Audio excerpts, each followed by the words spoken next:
July 18, 1944. 66 red-tailed Mustangs of the 332nd Fighter Group, the Tuskegee Airmen, soar over the Po River Valley in northern Italy. Their mission? Escort B-17 Flying Fortresses on their way to bomb an airbase in Memmingen, Austria.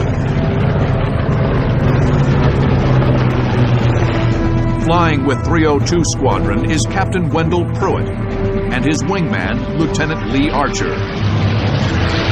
Pruitt was my man. That's it. If he had gone to hell, I would have followed him. Pruitt and Archer are known as the Gruesome Twosome. Pruitt, a gifted and supremely confident fighter pilot. Archer, a loyal wingman with great skill and determination of his own. We used to fly above the bombers and sort of weave over them because we were a little faster than them and were a little higher, less resistance. Suddenly, someone calls out enemy aircraft at 3 o'clock low. Heading for the bombers, a single flight of 4 Me-109s. The Gruesome Twosome are sent into action.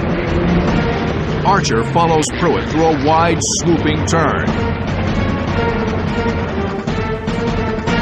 The purpose of me being a wingman, I always thought, was to keep Pruitt's back end from getting in trouble. Pruitt singles out one of the Me-109s. The German spots the danger and brakes.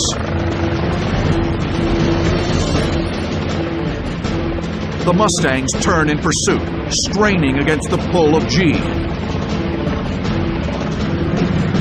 Archer fights to stay in trail of his lead through the wild maneuvers. Pruitt would follow him in a turn,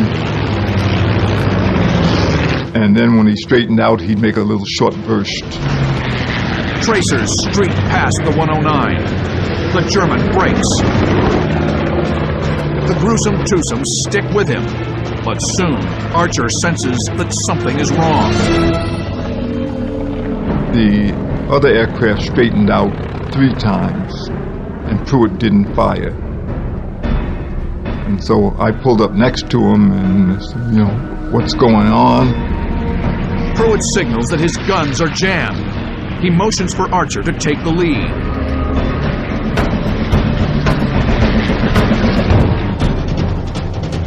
Archer throttles up and closes on the enemy.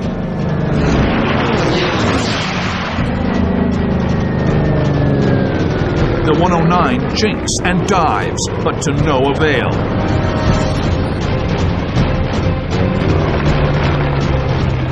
I made the burst, it hit him. Then the second burst hit in his right wing, and he bailed out. It is Lee Archer's first victory. I circled him until he landed. And he was standing there with his chute, and I came down over him. I wiggled my wings first and then pulled up into the slow rolls before I turned off. It was all about how I thought about aerial combat in those times. But back with the rest of the 332nd, the fight is still raging.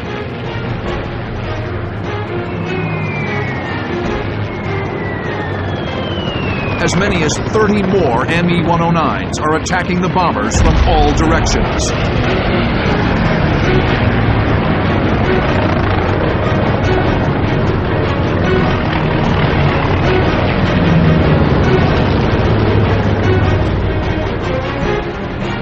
Lieutenant Clarence Lucky Lester hears his flight lead call over the radio. Bandits, 3 o'clock high. So, at that point, the flight leader calls punch tanks. That means drop your tanks, let's hit after the enemy. Lucky and the rest of his flight bank right on an intercept course.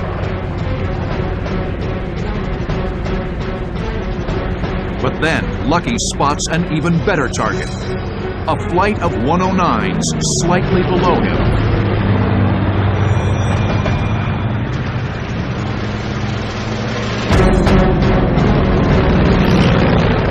training kicks in and reflexes take over, and you're an animal, and you're out for the kill, you're on the hunt, you're going to get it done.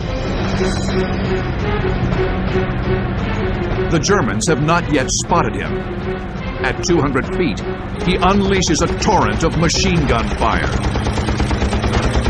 The airplane starts to smoke and it explodes. Pieces are flying all over, debris coming at him, he's dodging the debris.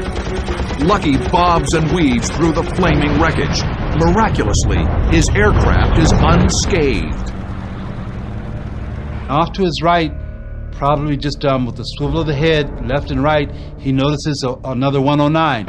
He peels over to the right, gets behind this second 109, and he gives him the works.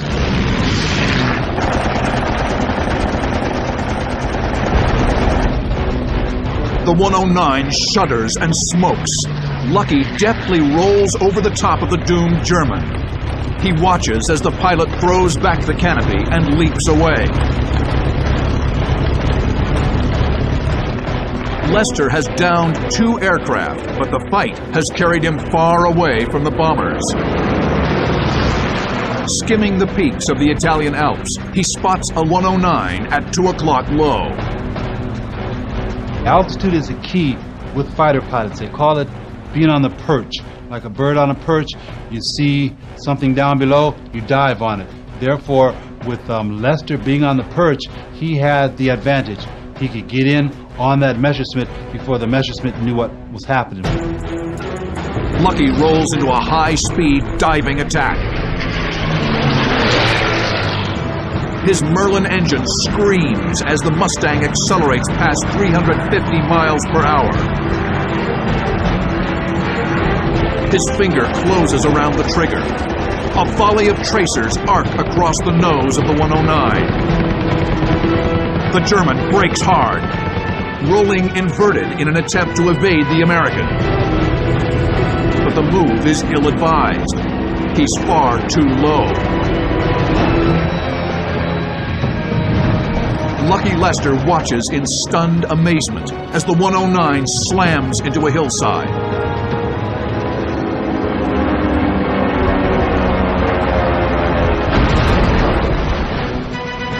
Lester soars over the wreckage, exhilarated by the intense dogfight.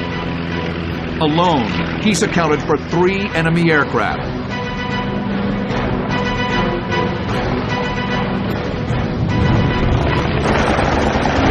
The rest of the 332nd downed 9 more for a total of 12. Their most successful day of air combat to date.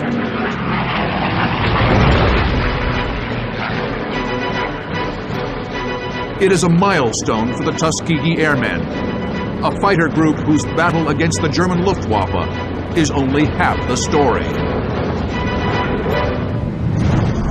Deemed by the War Department as inferior to whites and unable to handle the intricacies of modern weaponry, black soldiers were relegated to support roles. Flying fighter planes was out of the question. It was thought, over the objection of Hap Arnold, who was in charge of the Air Corps at that time, that blacks didn't have the ability to do complicated things, the leadership, etc. We knew that was wrong. Under pressure from the black press, the NAACP, and even his own wife, President Roosevelt relented in 1939 and ordered the civilian pilot training program to be open to black students who wished to become civilian pilots.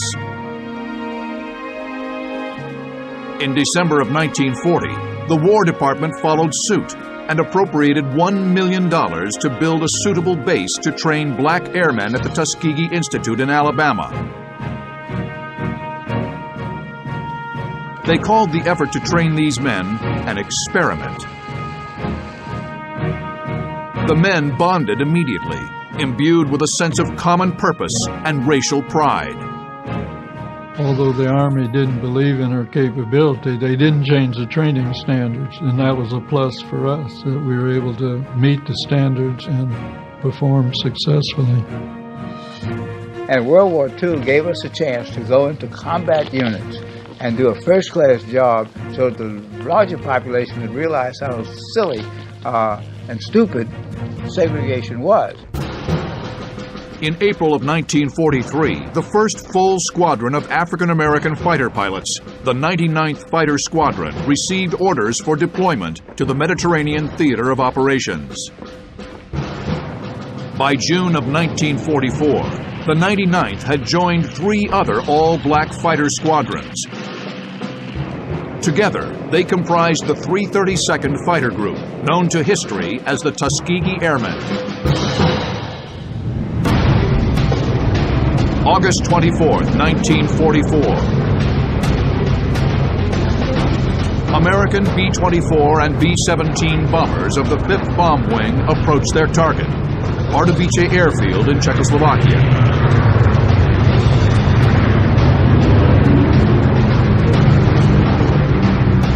Escorting them are 52 red-tailed Mustangs of the 332nd Fighter Group, the Tuskegee Airmen. Among them is Lieutenant Charles McGee, flying a P-51C nicknamed Kitten after his wife.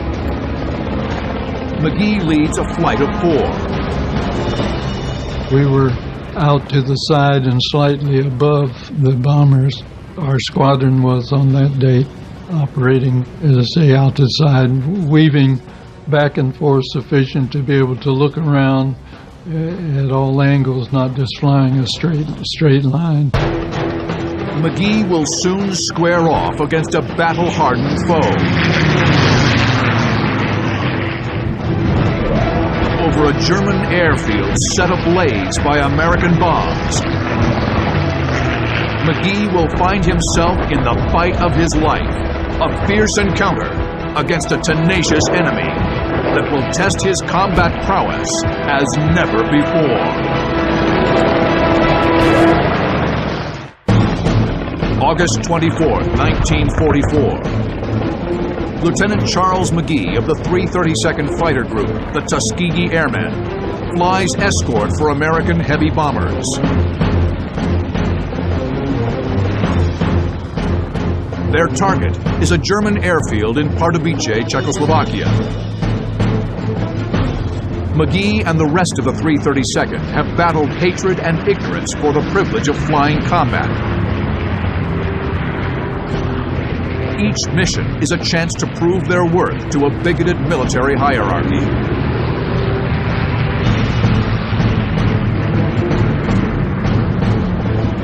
As Pardubice comes into view on the horizon, McGee searches for the enemy.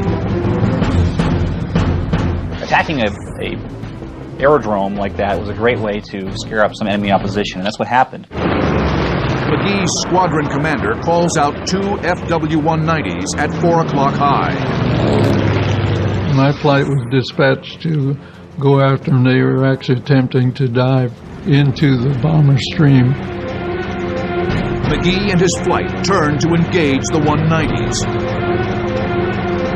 They're about to go toe-to-toe with Nazi Germany's most advanced single-engine fighter.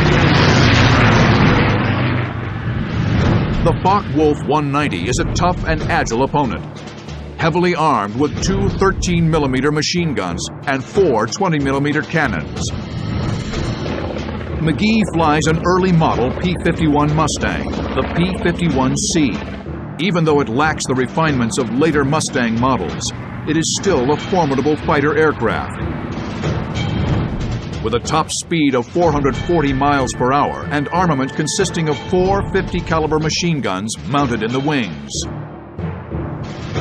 McGee's P-51C is faster and more maneuverable, but the FW-190 is more rugged and has better armament.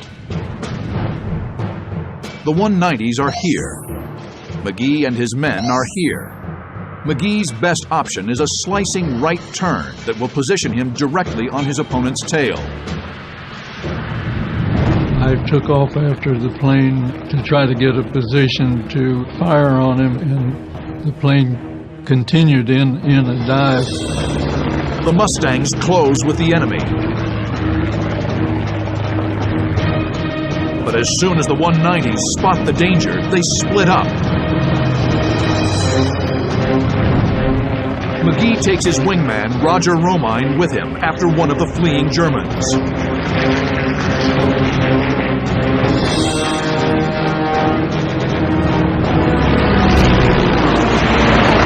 The desperate German pilot fights for his life, rolling, diving, jinking, anything to shake the Mustang.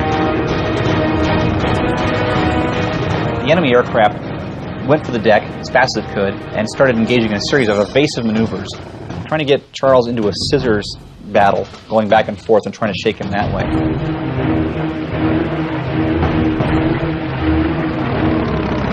They're doing a little tourney, we call it jinking around, to get us either to overrun them or lose us. I was able to control speed enough to stay, but trying to close to a firing range, because you're just wasting ammunition if you try to fire too soon. McGee exploits the B-51's speed advantage and closes on his enemy. But the dogfight is getting dangerously close to Pardubice. The German pilot dove towards the airfield and led McGee across the airfield, which was by this point burning from the bombing raid. And again, the idea was for the German pilot not to engage McGee in some air-to-air combat, but to drag him across an area where the German flak could open fire and perhaps take out the American fighter off his tail. I can remember over the aerodrome, I could see one of the hangars on fire and some planes on the field. Flak bursts all around him. The anti-aircraft gunners are zeroing in. McGee will soon be forced to break off. But suddenly, the German makes a critical mistake.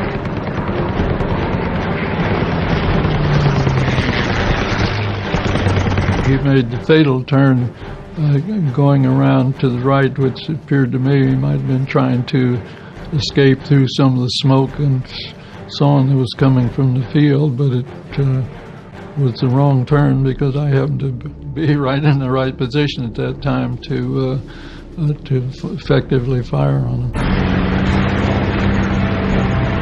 McGee opens fire.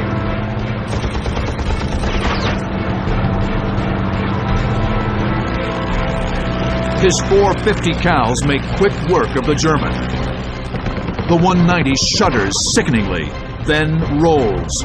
The wounded Focke-Wulf hits the ground in a brilliant explosion.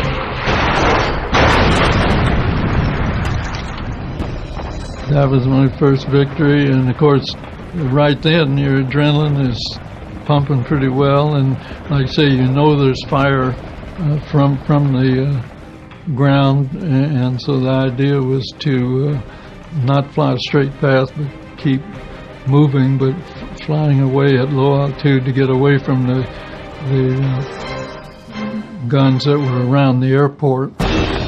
Romine, who had been separated from McGee through the chase, rejoins his flight lead. The victorious Mustang pilots return to their position in the bomber stream. The 332nd continued flying escort for bombers through the rest of the summer of 1944. Their reputation for disciplined and effective fighter escort grew. The Stars and Stripes, which is a military newspaper that came out every day, would talk about our missions, and they would talk about the all-Negro 332nd Fighter Group and how they had protected the bombers and how we were doing such a great job in protecting the bombers. The 332nd flew mission after mission, protecting bombers of the 15th Air Force as they struck railroad bridges in northern Italy and oil refineries in Romania. They were sent all over Eastern Europe to strafe airfields and marshalling yards.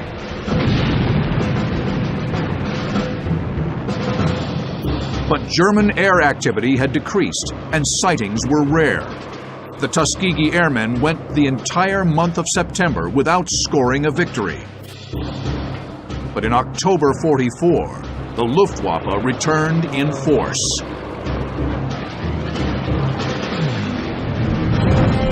On the 12th, The gruesome twosome of Wendell Pruitt and Lee Archer will be back in action.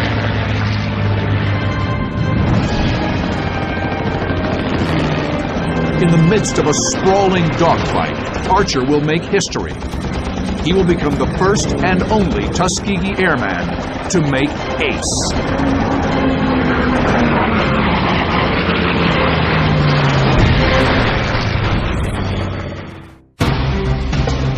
October 12, 1944. A squadron of red-tailed P-51 Mustangs of the 332nd Fighter Group soar over Lake Balaton in southern Hungary. After completing an escort mission, they're returning to base in Italy. Among them is Captain Wendell Pruitt and his wingman, Lieutenant Lee Archer, the gruesome twosome, as they are known.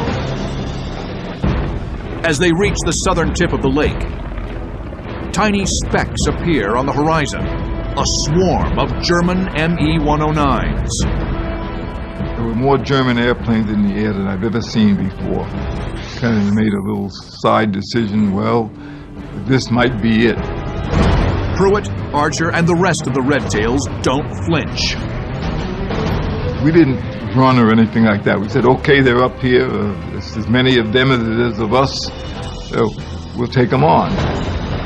Throttles firewall, machine guns armed, the Tuskegee Airmen rip through the German formation. The skies above Lake Balaton explode with the roar of piston engines and the staccato burst of machine guns and cannon. With the battle raging all around them, Pruitt and Archer select a target. They'll make a head-on pass with a German 109 just off their nose. The gruesome twosome streak past the enemy. Archer drops in trail of Pruitt as they roll left in pursuit. He'd pull ahead and I'd pull right behind him and try to stay on him. He was a heck of a pilot, and just staying there sometime was a full-time job.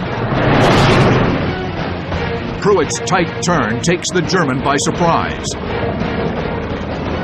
The P-51's 450 cals open up. The pilot leaps from the smoking plane.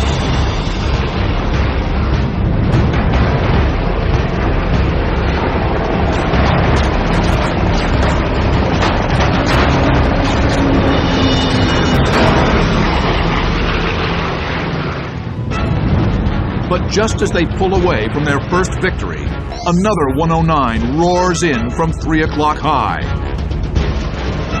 He pulled in to take a side shot at Pruitt, and Pruitt slowed down. I guess he chopped throttle or something. I know I did. Pruitt's quick reaction saves him from certain death. Reducing his speed causes the 109 to overshoot to the side.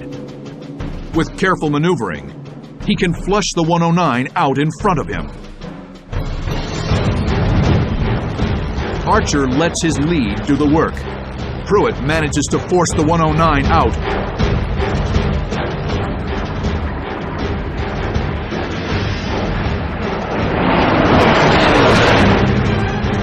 But suddenly, another German bursts into the fight. And the other one came in to get on Pruitt's tail, not realizing that my only job at that time was to protect Pruitt's tail. So it's the Me-109, there's Pruitt shooting at him, there's the Me-109 shooting at Pruitt, and there's me shooting at him. Archer expertly leads his mark and fires. The 109 tumbles, smoke belching from the wounded plane.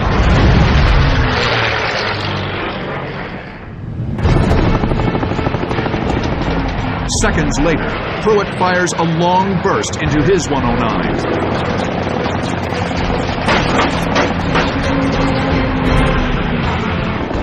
Another victory for the gruesome twosome. But they're not done yet. They dive back into the furball. he made a screaming turn back to where all the other aircraft was. And I really wasn't sure that was a great idea at the time.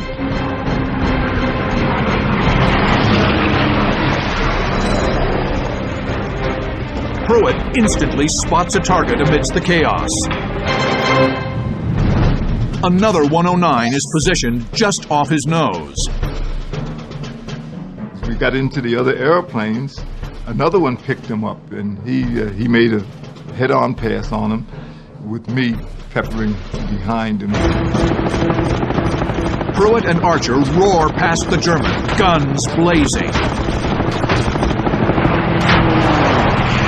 Archer follows Pruitt through another crushing left turn. I guess I was lagging a little bit. Another one came right in behind him. Again, we had the same thing.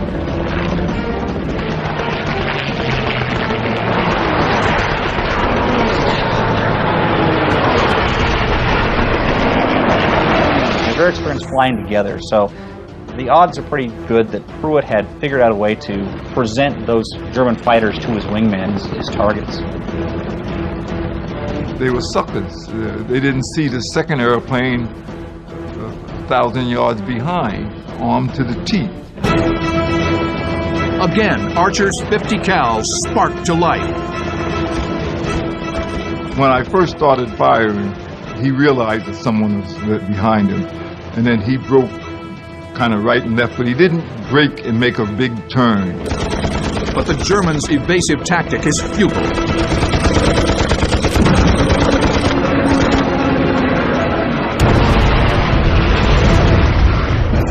Archer speeds past the wreckage. He's now one victory away from making ace, with plenty of targets to choose from. At that time, there were so many airplanes in the air that I say somehow I lost Wendell O. Pruitt, but it's not true. I saw an aircraft that I could take on, who was coming my way. Archer is here. The 109 is here. Archer can easily initiate a head-on pass by banking to the right. In an instant, the adversaries merge. They break into each other and begin circling. Whoever pulls tighter will win the contest. The 109 inches closer to firing position. The Germans' heavy cannon is poised to unleash lethal retribution on Lee Archer. The American has seconds to react. October 12, 1944. Tuskegee Airmen pilot Lee Archer is in a grueling turning fight with a German Me-109 and slowly losing the advantage. But suddenly, he spots a second 109. I look out to the right, and I see this guy all by himself, a pigeon, and he was flying straight and level. Archer brakes instinctively. Since then, a lot of people say, well, when you turned on this second aircraft, what about the guy behind you? I forgot all about him. I think that's how I got my left wing hit. And it must have been a cannon shot because it had a hole in the wing, huge under the bottom. Archer latches onto his target.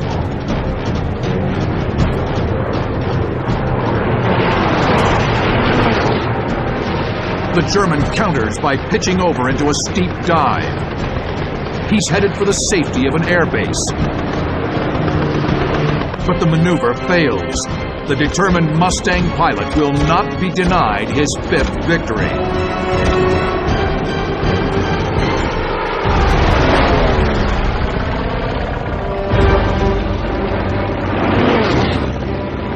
Lee Archer opens the throttle and pulls away. He's bested the German, but he's broken formation with his flight lead, Wendell Pruitt, strictly forbidden for a wingman. I guess the only thing on my mind, how do I explain to Pruitt how this happened. Now alone and low on ammo, he heads back to base. Archer's 3 victories on October 12th bring his war total to 5. It is an historic achievement made by a skilled and aggressive fighter pilot. The Tuskegee Airmen now have an ace.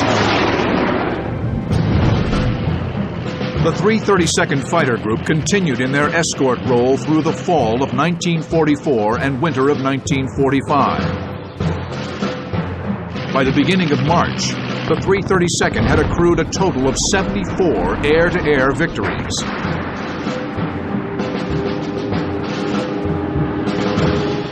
But as the war dragged on, a new threat appeared in the skies above Germany. A foe that threatened to tip the balance of power in the air, the Me-262 jet fighter. A generational leap in aircraft technology, the Me-262's 100-mile-per-hour speed advantage over the Mustang and its heavy armament made it a lethal threat to American bombers. But in one of the war's great ironies, the Tuskegee Airmen, once maligned as unfit to comprehend modern technology, will draw blood against the seemingly invulnerable Me-262. March 24, 1945. The drone of aircraft engines echoes through the skies of central Germany. A bomber train of 200 B-17 Flying Fortresses descend on Germany, targeting a tank assembly plant in Berlin. Mustangs of the 332nd Fighter Group fly escort.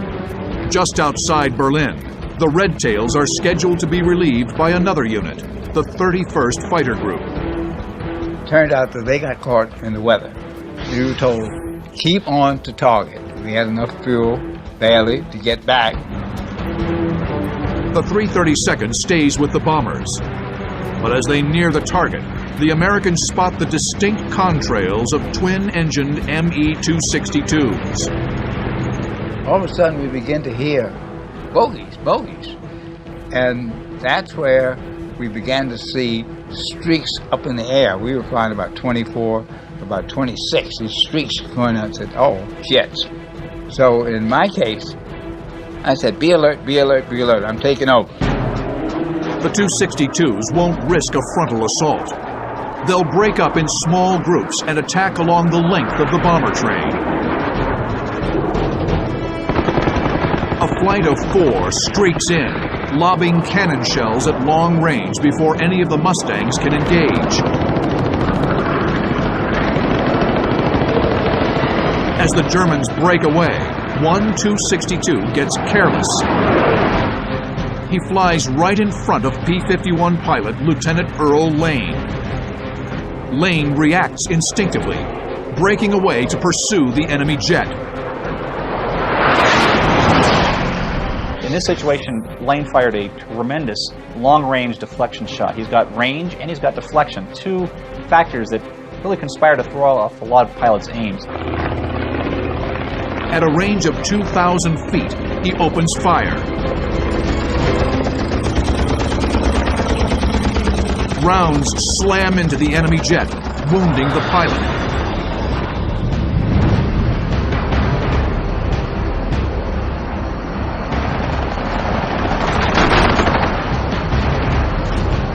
The German pilot pulls his clipped warbird skyward and launches himself from the canopy. One down, but there are more 262s attacking the American heavies. One of the German jets makes a high-speed pass. But as he pulls out of his run, he flies over the cockpit of Mustang pilot Charles Brantley. Brantley was able to latch onto him and open fire from much closer range than Lane was. And again, scored kills on the Me-262. Despite its speed, the airplane is relatively easy to bring down if you get hit it with 650s, and that's what happened. Further back in the bomber stream, the Me-262 attack reaches a fever pitch. Like a pack of wolves, the German jets stalk their prey from a distance before they pounce. Lieutenant Roscoe Brown, flying lead in a flight of 4, cranes his neck, searching for any threat to his sector of the bomber train. I was headed in a left-hand turn. All of a sudden, I saw these jets coming up from 7 o'clock and 5 o'clock. Coming up. The Tu-62s close on the bombers at over 400 miles per hour. Roscoe Brown and his men are all that stand in their way. Without a moment's hesitation, Brown calls drop tanks and turns to engage, flying headlong into the fight.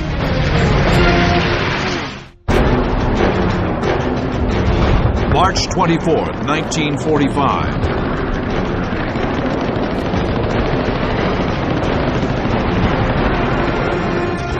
The Tuskegee Airmen have drawn first blood against World War II's most advanced fighter, the German Me-262.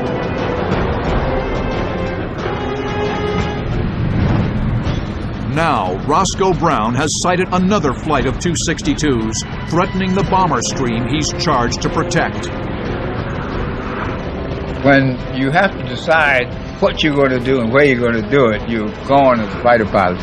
It's all reaction. I knew it was a jet. I knew it was fast. I knew what I had to do. I said, let's go.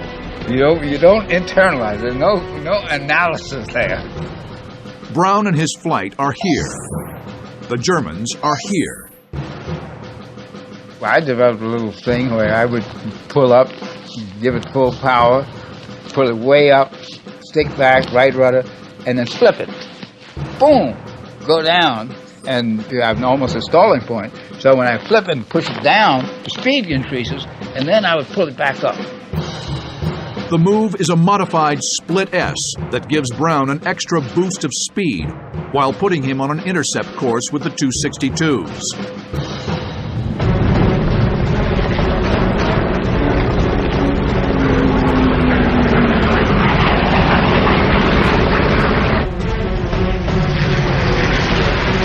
When I came out of the split S, I could see him. He was coming up. And this is within fractions of a second. Roscoe Brown seizes the opportunity.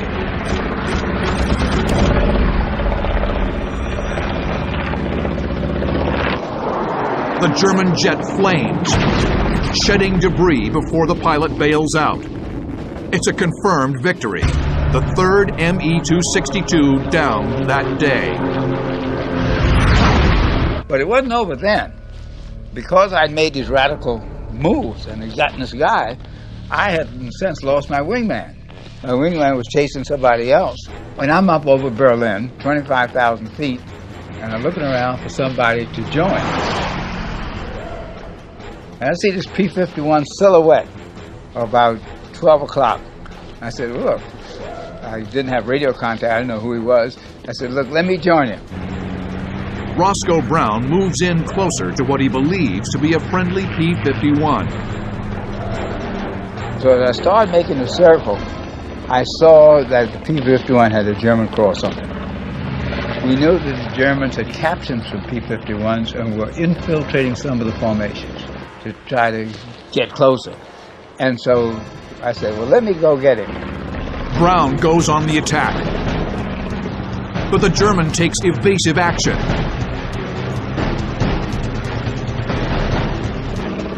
Brown pulls the stick in tight, straining to pull lead on his enemy.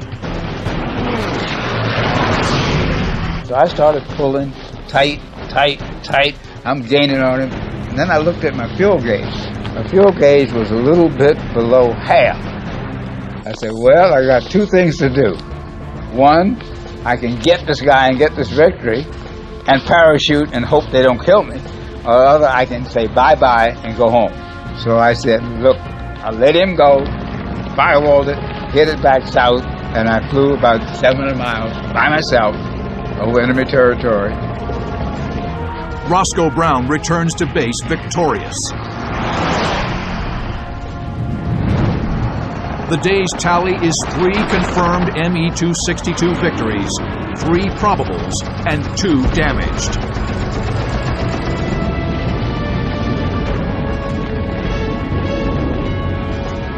It's one of the outstanding feats for any group during the war against the Me-262.